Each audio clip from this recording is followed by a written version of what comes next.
Hello and welcome everyone. I'm Ricardo Pires, your host for today's episode, and you're listening to the very first episode of TEF-Health Podcast Series. We are very excited to have you here, and if you have just tuned in, TEF-Health is the testing and experimentation facility for Health AI and Robotics is really transforming healthcare by accelerating medical innovation from lab to market. We are talking about an European cutting-edge network for the real-world testing and validation of AI and robotic solutions in the field of healthcare. If you want to know much more about our service offerings, activities, and exciting collaborative opportunities, I invite you to visit our website, tefhealth.eu. That's TEF-Health.eu. And today we have a special guest, Jana Fehr. Welcome, Jana, by the way. Hi. The first author of actually a recent research paper entitled "A Trustworthy AI Reality Check: The Lack of Transparency of Artificial Intelligence Products in Healthcare." So we are diving into how AI is used in healthcare, the risks involved, why the transparency is so critical for trustworthy AI in medicine. So Jana, welcome. Thank you very much for being here and for accepting this challenge. Thank you for having me. Thank you. I feel very honored to be hosted in this very first episode. Indeed. Thank you very much from our side also. Jana Fehr is a researcher in the group of responsible algorithms led by Vince Madai at Berlin Institute of Health and Charité University Hospital in Berlin. Jana research focus on digital health and machine learning, and today she'll be helping us to understand the real challenges and gaps in transparency when it comes to AI in healthcare. So Jana, before we really dive into what was your research paper, let's go a little bit more macro and talk a little bit about the role that AI actually currently has in health and why is it considered so promising? Can you tell us a little bit about this? Yeah. Unfortunately, probably many of us have experienced this already when we seek healthcare. But I mean, I would say all across the world, healthcare systems are really overwhelmed. There are many patients and many health issues, and often there's just not enough healthcare personnel to give us the right aid to prevent disease or also to give us the treatment. And of course, there is the hope that AI can help with that. AI can help us to reflect: are there some tasks that maybe are very complicated that can be conducted by a machine, and therefore help doctors to work faster and to free some of their time to give better care to patients? That's the hope.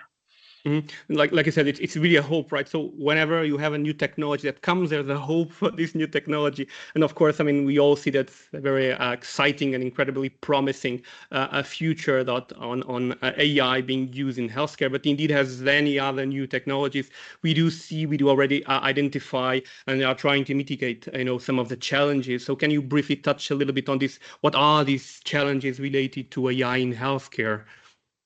Yeah, so the issue with AI is that it's not like software as we know it, right? Like we don't have implemented rules like if this happens, then act like this.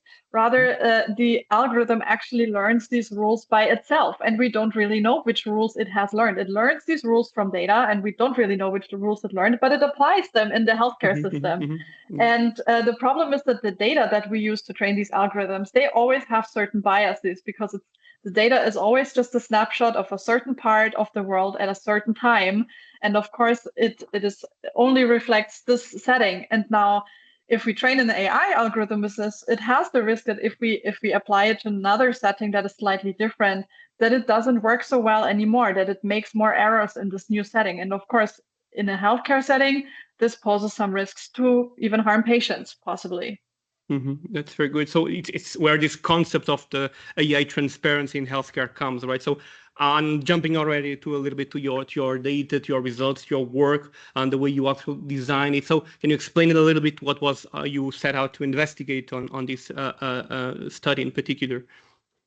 Yeah, so I mean, there have been many ethical guidelines raised for AI. It's a new technology. The law is currently still evolving. Recently, we had the AI Act being adopted, but actually before that, ethics always comes into place and tries to bridge that gap.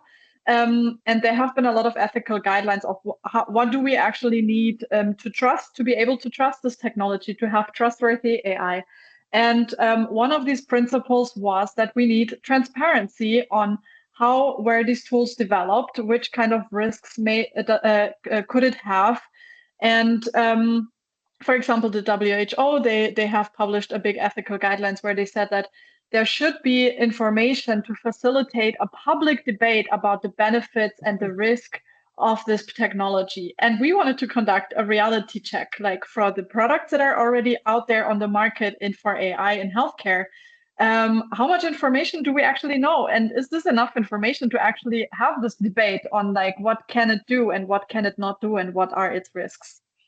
Yeah, that's very interesting. So a lot of things that I know the common sense would see that that it's already there implemented, and we are still in the process of putting all these standards and all these discussions in together. And I think your paper reflects it a little bit, exactly what you are just saying, and the need for actually you actually develop a tool, right? A kind of a survey that allowed you to go in through all this information and assess all this, what was happening. So can you walk us a little bit through this kind of the design of your research in particular?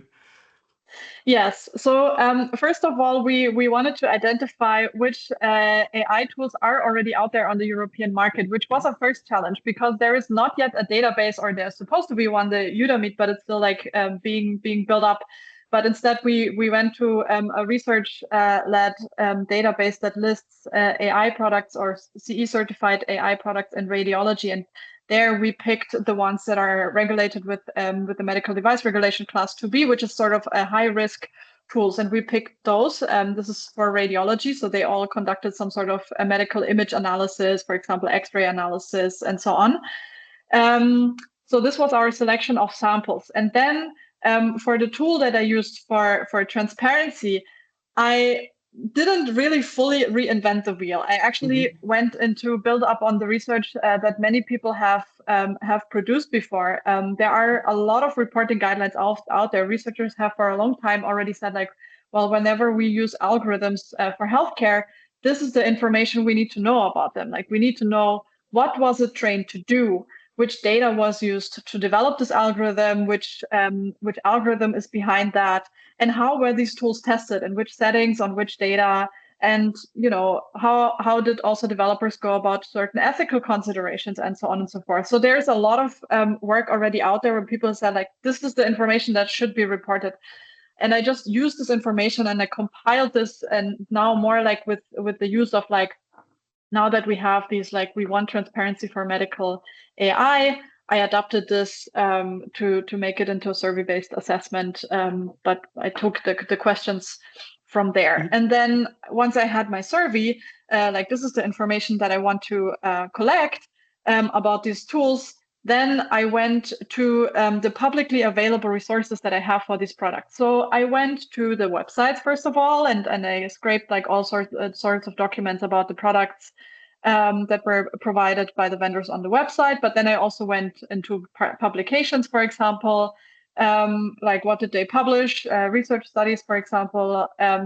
And I also checked like whether they have made any entrance, for example, in this European database, whether there was any information. So I just picked like the publicly available information, which also means that I didn't have access to information, maybe technical documents that regulators maybe saw. Like this is not accessible for us. And then I basically used this information and filled the survey, and I basically compared like what do we actually know about these tools in terms of intended use and how it was developed and validated and so on and so forth.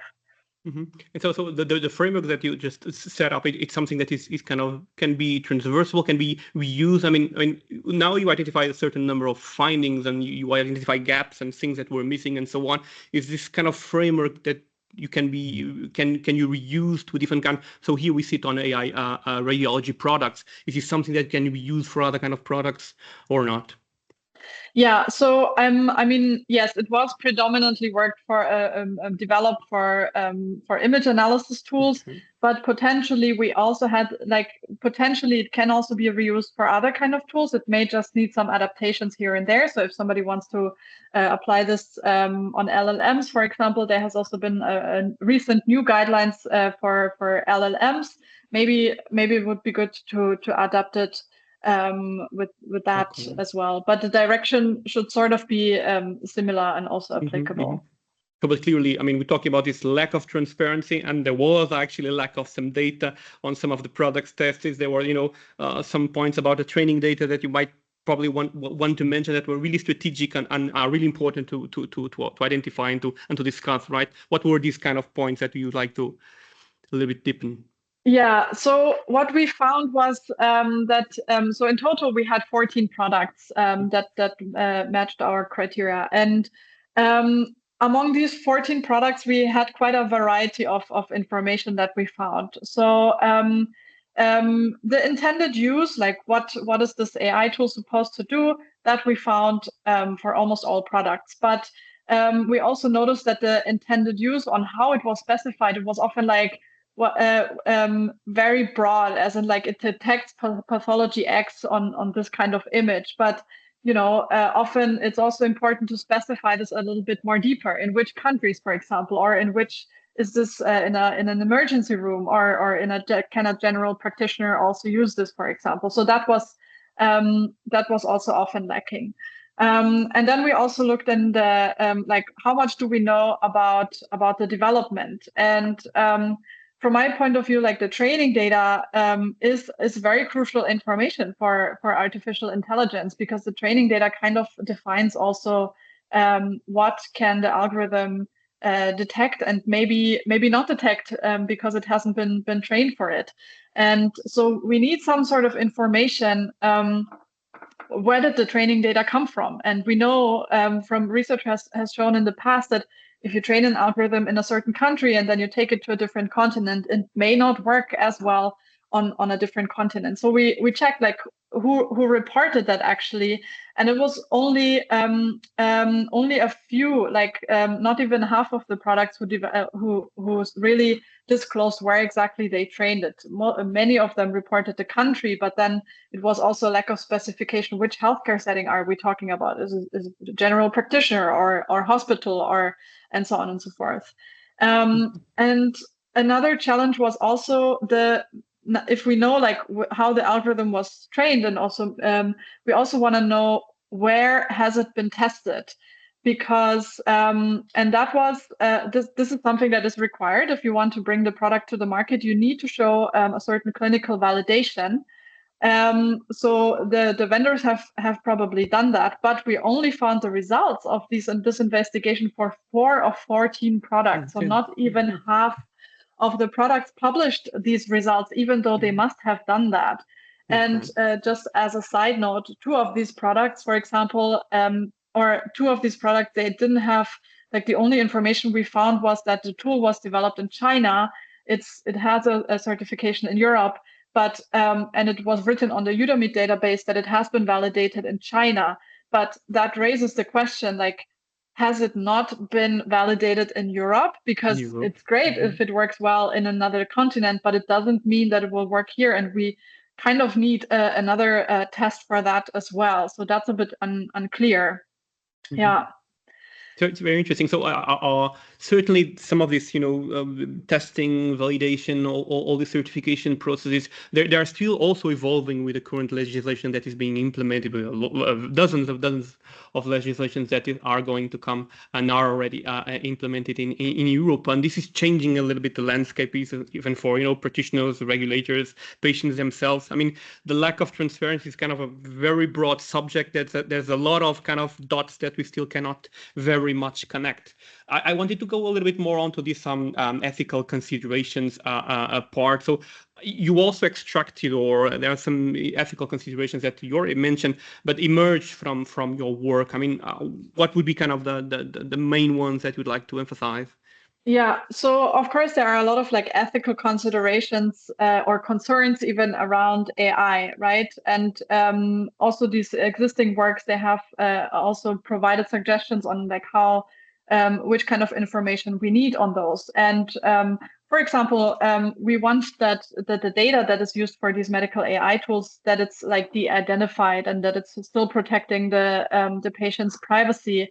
And we also investigated, like, do we actually find information in those public resources, whether they have followed these data protections? But we actually found only very little information that also said, like, we follow GDPR and so on and so forth. I mean, I guess they probably did that because it's required by law, but I think you would also like to have a confirmation.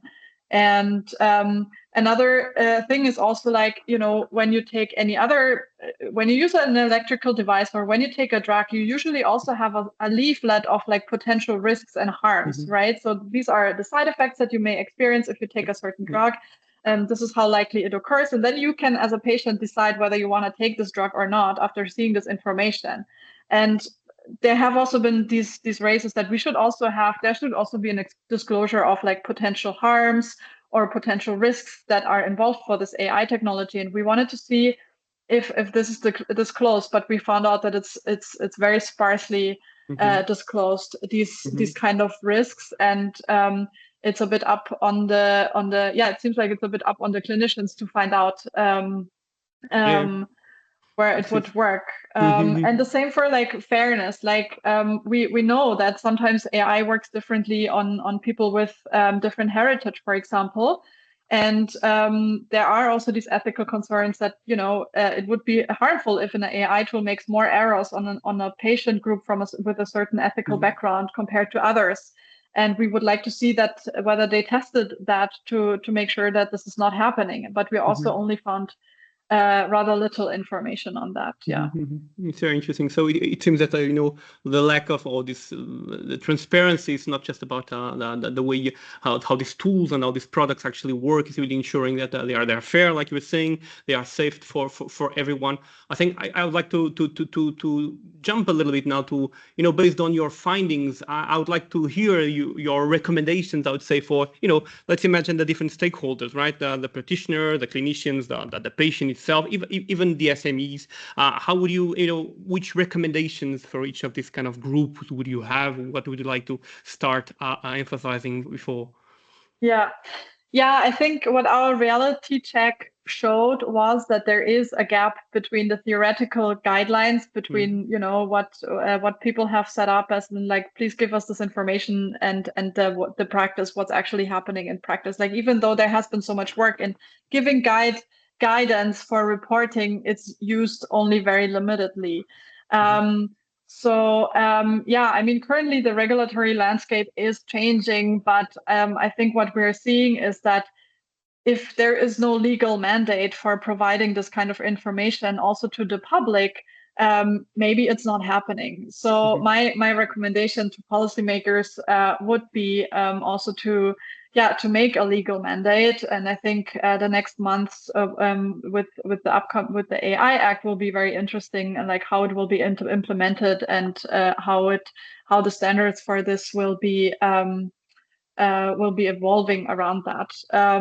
So that's one thing. And then another like recommendation would also be like for different stakeholder groups, right? So I would really advise healthcare practitioners who want to use AI tools to really inquire this information, even like from developers, because I get the feeling that AI is still a new technology and it's very hyped. It has a lot of promises, and there is not so much information. Like, this is what it can do, and this is what it maybe cannot do, or this is what we don't know about it. So I would really advise healthcare practitioners to remain critical. It sounds really amazing if it can help you in your workload, but maybe remain critical, and also inquire this information from vendors, like how they have developed the tool and how they have validated the tool. We are currently working on that for the Charité, actually, to also give some guidance for clinicians at the Charité. To really critically reflect, like, does this tool work for my setting? Can I trust this to make sure that my patients don't face any negative consequences from this, for example? Yeah, and from the patient side, I would find it a little bit more challenging, right? They're very much sometimes, taken by the clinician, or they adopt something that was even ultimately prescribed by the clinician to actually be used, and that's a different conversation that we might have in a different podcast about the medical devices and so on. But I mean, how do you see it for the patient itself? What the individual patient with not much information should do about these things? Yeah, I mean, this is still like very debated, and I'm very happy to see that patient stakeholder engagement is a really big topic now that is becoming a requirement. So I think this is definitely a discussion that needs to happen, to also ask this stakeholder group, like, which kind of information do you need? But I could imagine, maybe there are patients who are not so interested, or who would rather find this information overwhelming. But I think there are also always interested people, maybe among patients, and they should also have the right to get this information, especially if you're concerned, like, the AI tool gave this and that feedback, but I actually feel like it's wrong. Like, you should have the right to get some information, like, is this really correct, or is my demographic group represented in the training data actually, or and so on and so forth. Yeah, they should be kind of remain very critical also about the use of all these new technologies and so on. So finally, I think one of the important stakeholders would be the SMEs, and right, startups and SMEs that are the developers of all this technology. And I'm going to give you a kind of a context. So picture I'm a CEO, okay, CEO of a company. I'm developing this platform that supports clinicians in the breast cancer screening, and I have this beautiful solution that helps analyzing MRI scans and assists clinical decision making and so on. So based on your experience, what you learn with these publications, what we are seeing in the landscape of AI in healthcare, what would you recommend my company to help it to navigate and succeed in this space? Yeah, that's a great question. So I would really recommend every SME to collaborate with different stakeholders, collaborate with clinicians who are experts in this particular medical field, because they know which potential, there are different biasing factors that can also disrupt or cause errors in these AI systems, and clinicians can also really help and advise you on what to look out for when you test these systems. And also collaborate with researchers, because researchers reporting is what we do most of our time. So they can really help, and they can help to find these resources. And yeah, I think also this reporting, especially about the validation studies, like, do diligently and just publish a paper on it. If you don't want to go to peer review, at least put it on archive or on some databases, because the medical end users who potentially want to buy this product, they need this information. I have previously collaborated with people in South Africa who applied tools, and they also desperately wanted to know, like, what was the training data like in this tool? Does it fit to our setting? And I think the developers would really benefit from providing this information to potential customers. And I think if you're transparent from early onwards, and also if you're transparent about risks and limitations of the tool, I think this makes it still maybe more trustworthy, rather than waiting for failures to happen and for people to report it back. Absolutely. So, and I think it's along all these, different stages of the journey that TEF-Health is here also to help. So I think we need to wrap up here, Jana. It was already a very nice first episode, I would say. So thank you very much for sharing all these valuable insights. So I hope you also enjoyed it. Yes, thank you so much for having me. It's definitely been a pleasure to talk about this important topic and my own research. Thank you. No, thank you very much for your knowledge also. So it's clear that while AI has an incredible potential in healthcare, we need more transparency to ensure it is used ethically and effectively, like we just discussed with Jana today. So for our listeners, if you are interested in learning more about Jana's research, we'll include a link for the full paper on the show notes. Remember, transparency is not in AI is not just a technical issue like we saw today. It's really about ensuring that technology serves us all safely and fairly. Up until next time, stay curious and keep exploring how TEF-Health is accelerating trustworthy AI and robotics in healthcare market. Don't forget to give us some thumbs up to this first episode, by the way, and thank you very much for listening. See you next time.